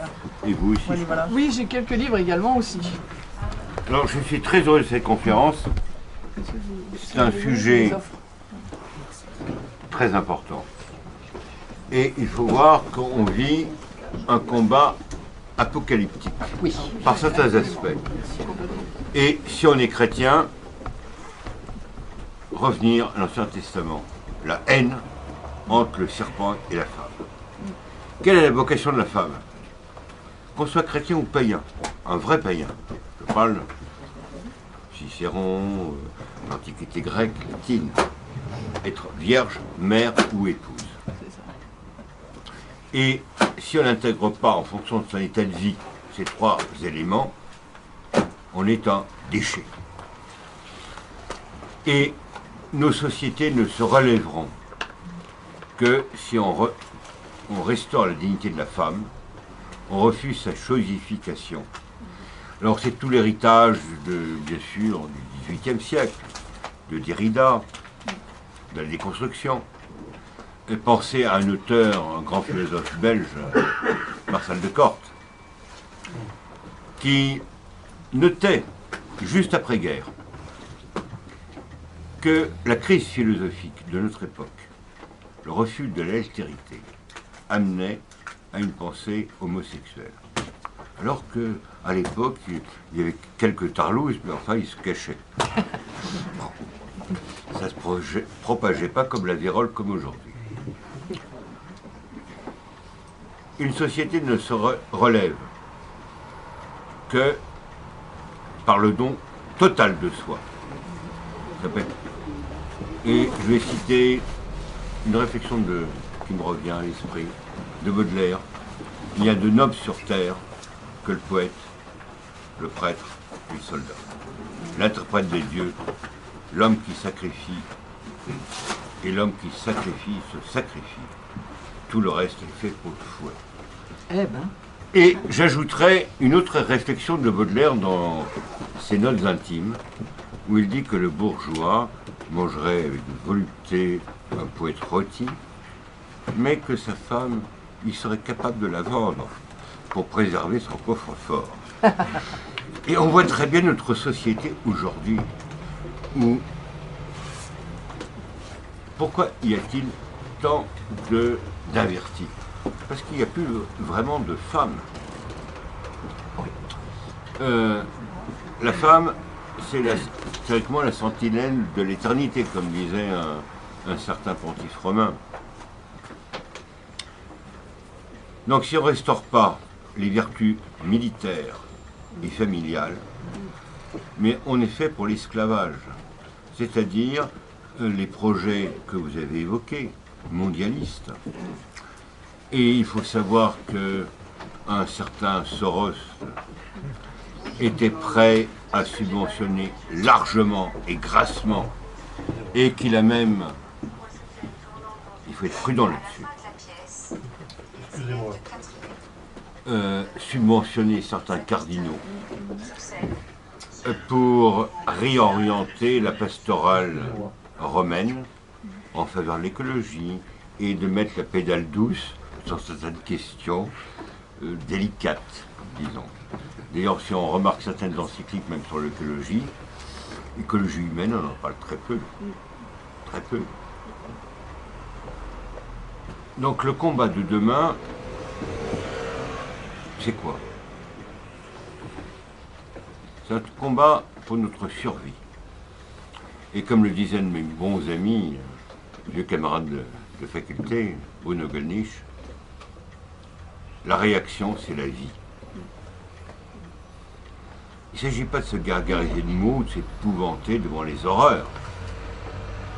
Il faut être capable, comme Antigone, de dire non. Il faut être capable, comme le rappelait le Saint-Père Benoît XVI, qu'il y a des points non négociables. Et dans quelques temps, peut-être la France va s'enfoncer encore plus.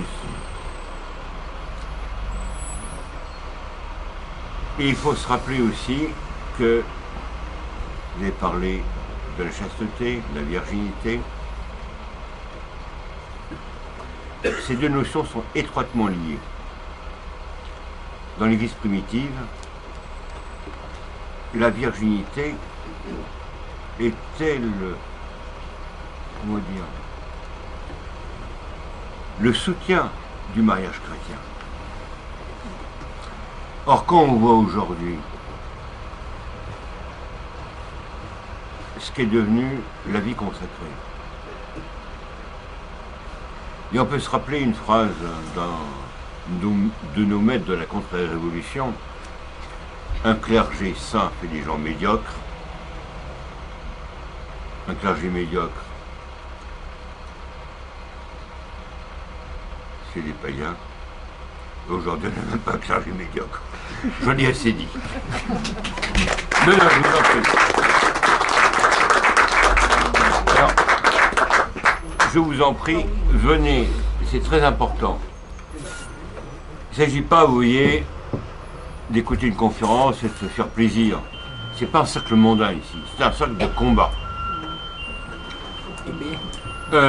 Il faut avoir, comme on disait dans un monastère, la librairie, la bibliothèque, c'est l'armurerie. Et sans armes, on ne peut pas terrasser l'adversaire. Sachez que les Romaines, sur leur pas de leur porte, étaient capables, par leur dignité, d'arrêter les barbares.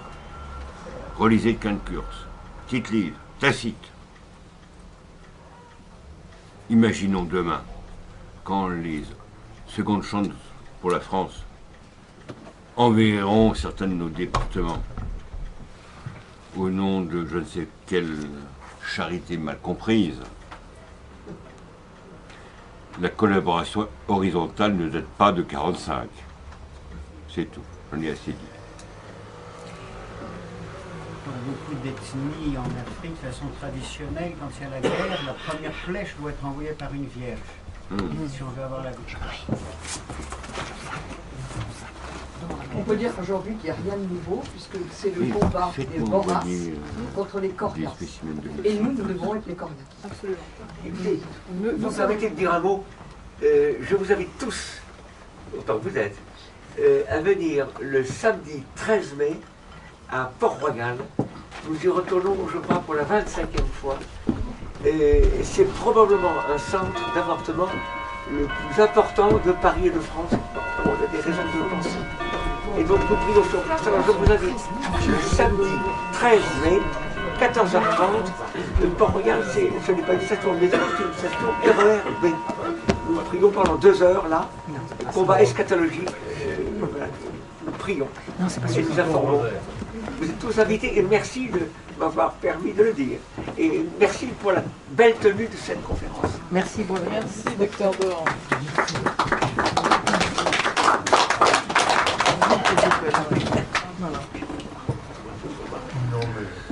Y a-t-il des questions? Est-ce qu'il y a des questions? Non, il y a une remarque de vocabulaire que je me suis faite, Oui. parce que la perversion passe beaucoup dans le vocabulaire. On nous a dit que le mot pédophilie était récent, mais le mot exact, c'est la pédérastie. Oui. La pédophilie, étymologiquement, n'a aucune dimension sexuelle. On nous interdit maintenant d'aimer les enfants pour les enfants. Tout le monde devrait être pédophile, pardon. Tout le monde devrait être pédophile au sens étymologique. Quand même Oui, mais les alors enfants. il y a une nuance que je voudrais apporter. Les c'est que- anglophiles ne couchent pas avec toutes les anglaises. Hein. Mais il y a une spécificité malgré tout que je voudrais préciser ici, c'est que ce qu'on appelle pédéraste, pour faire la différence avec pédophile, c'est que le pédéraste s'intéresse aux adolescents, alors que le pédophile inclut les adolescents et les très jeunes enfants. Voilà, donc ça permet de... Voilà, si on dit qu'un tel, que je ne dirai pas, quand on aura coupé le micro, je vous dirai qui, est pédéraste, ça veut dire qu'il s'intéresse aux adolescents, c'est-à-dire à des jeunes qui ont autour de la puberté, alors que le pédophile va aller jusqu'au berceau. C'est pas l'étymologie. On est d'accord, on est d'accord. C'est pour ça qu'on dit le plus souvent pédocriminel, comme ça on englobe tout le monde. Oui, madame. Moi j'ai une question qui est très innocente parce que je connais la réponse. C'est quel est le rôle des psychiatres qui vont à la télévision, qui font des discours qui font un peu dire sur la prévention, la protection de l'enfance et de l'adolescence. Vous avez des psychiatres, alors on ne va pas donner de nom parce qu'on n'a pas les moyens de se payer des procès, vous avez des psychiatres qui sont des grands pervers et qui font la promotion de la pédophilie, c'est clair. C'est ce que je voulais vous C'est entendre dire. absolument, c'est absolument évident. Merci. Je voudrais également vous faire savoir qu'il y a en ce moment des mouvements, et ça se passe, je vous disais, pas uniquement en France, ça se passe dans plusieurs lieux à la fois, une espèce de mouvement de tremblement de terre qui se prépare et qui tend à mener les professionnels à dénoncer ces horreurs. Alors ce qu'il va falloir, ça va être très compliqué, il va falloir bien distinguer les professionnels de la psychologie dans le sens de gens qui veulent obtenir la santé mentale et le bonheur et l'épanouissement de leurs patients, de ces sexologues qui sont des charlatans, Des pervers. qui sont des pervers, qui sont surtout des charlatans. C'est ce que le livre de Judith Reisman nous montre. Les bases de la sexologie, ce sont des mensonges et des manipulations. D'ailleurs, ici, il y a eu un psychiatre qui est venu faire une conférence. Oui. C'est un Arménien, psychiatre, les diacres, et il est absolument, dans son art, absolument pas tributaire ni de Freud, ni de Lacan, Voilà. ni des autres. Et il faut savoir que les maladies mentales, les hallucinations, ne sont pas un phénomène moderne. Que les pères du désert, surtout que le désert est un lieu de dévoilement de l'intériorité, ont été capables de guérir sans avoir recours à à l'autosuggestion, et qui a un but très précis. Et alors, si éventuellement le sujet vous intéresse, il y a Larcher qui a écrit plusieurs livres, thérapeutique des maladies mentales, thérapeutique des maladies spirituelles, se fondant uniquement sur la pratique des pères du désert. Alors, je ne connais pas la pratique des pères du désert, mais je sais que quand il s'est agi de mettre un terme à une folie qui s'appelle la chasse aux sorcières, dont j'ai parlé abondamment dans un petit opuscule qui s'appelle l'Inquisition et la chasse aux sorcières, et de façon abominable le monde occidental, essentiellement au XVIIe siècle, les réponses à la sorcellerie ont été, on pourrait dire, psychiatriques. Alors ça n'était pas le mot qui était employé à l'époque, mais des savants ont parlé de maladies mentales et qu'il s'agissait de soigner pour libérer les femmes qui étaient accusées de sorcellerie et qui pour certains devaient être considérées comme des malades et non comme des possédés. Ce qui ne veut pas dire qu'il n'y avait pas d'authentiques possédés, puisqu'il y avait des messes noires et qu'une messe noire ça implique du satanisme. Mais disons qu'il y a eu déjà à l'époque une tentative de bien différencier ce qui relevait de la maladie mentale qui induit une connaissance de la santé mentale de pratiques sataniques. Voilà. Alors je ne connaissais pas celle des Pères du désert, mais je sais que des gens, des médecins tout à fait honorables ont mis leur vie en jeu, parce que c'était extrêmement dangereux, pour mettre un terme à des chasses aux sorcières qu'il fallait absolument arrêter. Parce que c'était de la folie. Voilà. Et du coup, comment on fait concrètement la justice protège ces gens-là? J'avais commencé avec les réseaux de l'horreur il y a quelques années, dénoncés par Stan Mayo et sa compagne. Oui. Bon, bah voilà, ils sont protégés par la justice, soit française ou d'autres pays, donc c'est camouflé. Là, on sort un petit peu du débat qui était vraiment l'éducation nationale et bref, tout ce que vous avez dit aussi. Comment on fait concrètement pour... Je pense qu'il n'y a pas d'autre moyen pour le moment que de faire savoir au maximum de gens ce qui se passe. Quand les gens vont savoir, je vais vous dire, quand j'ai commencé à parler de réseaux pédocriminels, c'était il y a une vingtaine d'années. Partout où j'allais, que je parlais de ça, les gens me faisaient ça. J'ai des gens qui se sont fâchés avec moi en me disant « Maintenant Marion, tu arrêtes de dire tes conneries. Hein, on est là entre gens bien, tu arrêtes. » J'ai des amis que j'ai failli perdre et qui sont revenus après, quelques temps après, qui m'ont présenté des excuses. Il y a 20 ans, quand je disais des choses à propos de ces réseaux pédocriminels, les gens fuyaient. À l'heure actuelle, alors la réalité est tellement atroce qu'elle reste extrêmement difficile à faire admettre, mais la conscience collective progresse. Et la mise à jour de ces programmes mondiaux de sexualisation des enfants dès leur plus jeune âge est une porte ouverte maintenant à faire savoir ce qui se passe. Parce que qui est derrière cette sexualisation des enfants si ce n'est les pédophiles? C'est évident que ce sont les pédophiles. C'est une évidence, c'est une évidence. C'est pas à moi de le dire, ça va être à des professionnels précisément de la psychologie et de la pédiatrie de le dire. Mais ça, chacun sa spécialité, Moi, je suis une lanceuse d'alerte parce que j'ai découvert ces choses-là et que j'ai quelques connaissances historiques qui permettent de l'étayer. Mais après, c'est à chacun de son côté de faire de son mieux. On ne pourra pas dénoncer la pédocriminalité si on ne dénonce pas l'existence d'une prédation contre les enfants. Tous les textes dont je vous parle et dont je fais une petite recension ici, ce sont des textes absolument vérifiables. Faites circuler, quand les parents comprendront, ils comprendront. Ils comprendront. Et les parents sont déjà au courant en sachant que leurs enfants en savent beaucoup plus. Je parle d'enfants que eux-mêmes à l'époque, compte tenu qu'avec Internet et l'accès de leur cellulaire entre copains, qu'est-ce que vous voulez, dans les cours de on supprime les... Ah ben oui, mais ils en ont on est d'accord. Donc quand il y en a qui s'évanouissent à certaines initiations, ceux qui ne s'évanouissent pas, c'est qu'ils ont déjà tout vu. Bon, c'est une guerre. C'est une guerre. Qu'est-ce qu'on peut faire? C'est chacun chez soi mène sa guerre. C'est une guerre.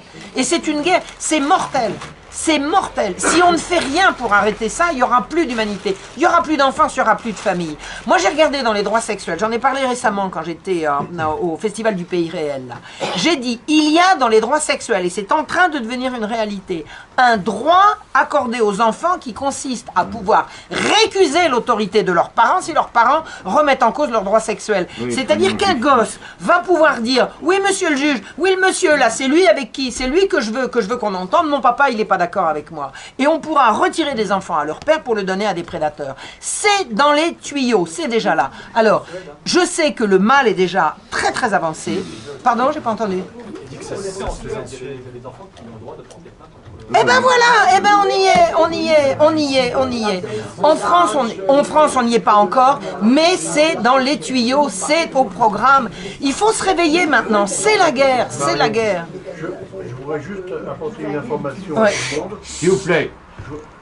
Sur le site de Réinformation TV, oui. M. Armel Joubert, qui est oui, tout à fait, oui. a fait une information très intéressante.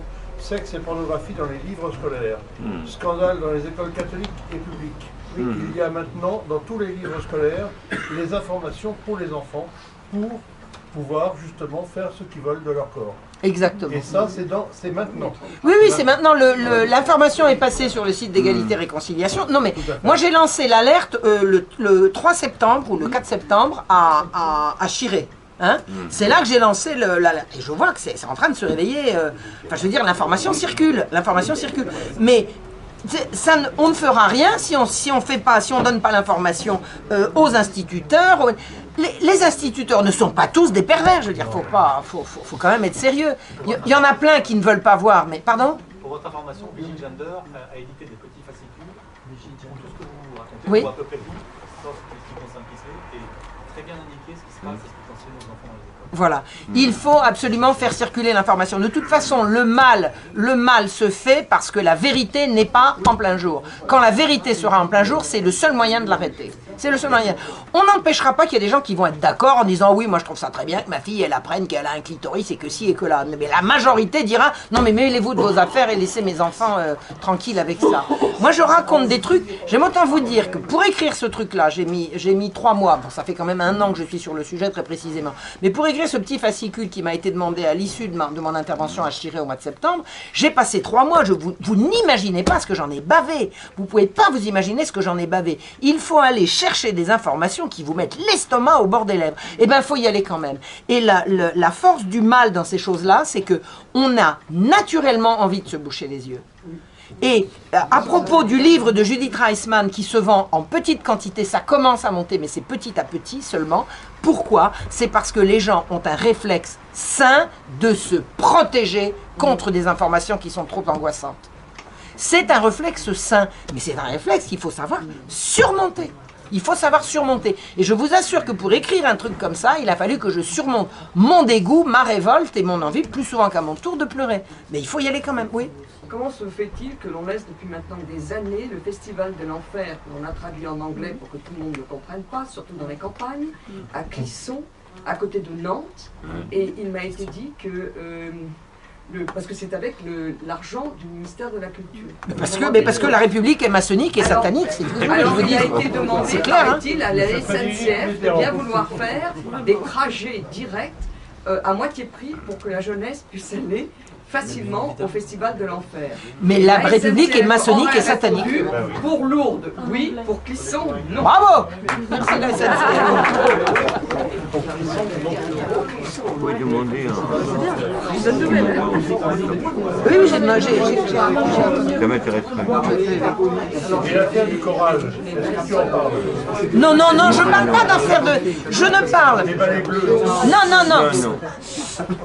On me pose la question pour savoir si je parle de l'affaire du choral, des balais bleus, etc. Non, ça n'est pas un livre de dénonciation de toutes les affaires pédocriminelles de ces dernières années. C'est pas un bouquin. Non, vous avez vu l'épaisseur du bouquin. Attendez, arrêtez. Pour parler de toutes les affaires de pédocriminalité de ces dernières années, il faudrait 25 bouquins comme ça. Non, je ne parle pas de ça. Je raconte en source à l'appui tout ce qui se prépare.